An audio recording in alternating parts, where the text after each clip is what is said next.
A task force from the UN nuclear watchdog is visiting Japan to review the safety of the planned discharge of treated nuclear wastewater from the Fukushima Daiichi power plant. On Friday, the agency gave a briefing on their findings so far. Terrence Terashima reports from Fukushima in Japan.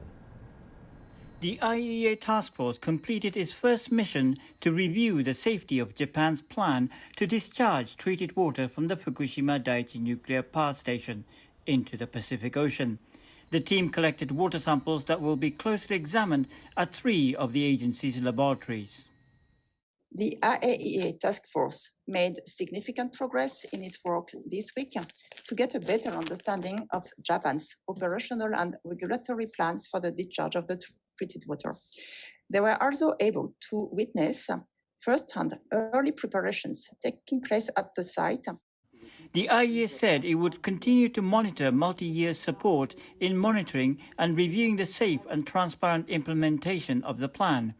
Residents are worried that the IAEA report will be an endorsement to the Japanese government and Tokyo Electric Company's plan to discharge the treated water.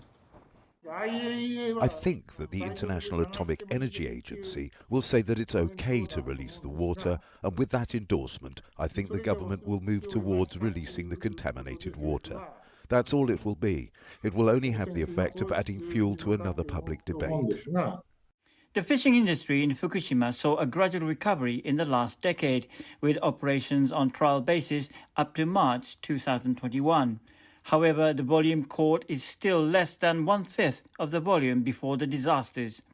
Prices of the Fukushima catches are gradually reaching the market average prices, but there are fear that the water release plan will damage the fisheries industry once again. The IAEA safety review is aimed at providing an objective and science-based approach.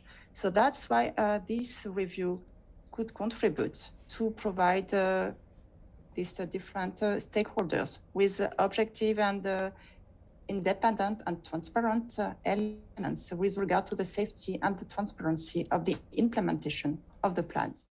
However, Lydia Everard reiterated that the IAEA is not part of the decision-making process, which lies with each government.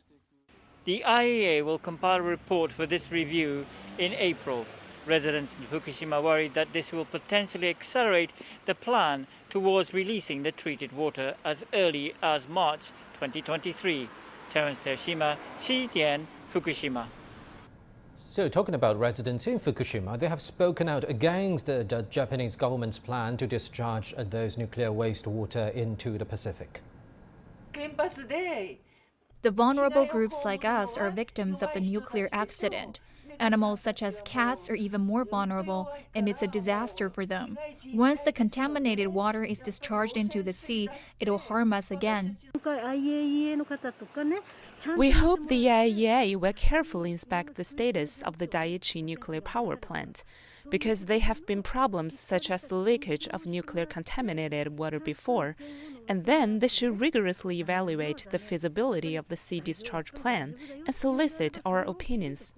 If the plan is feasible, convincing evidence must be presented.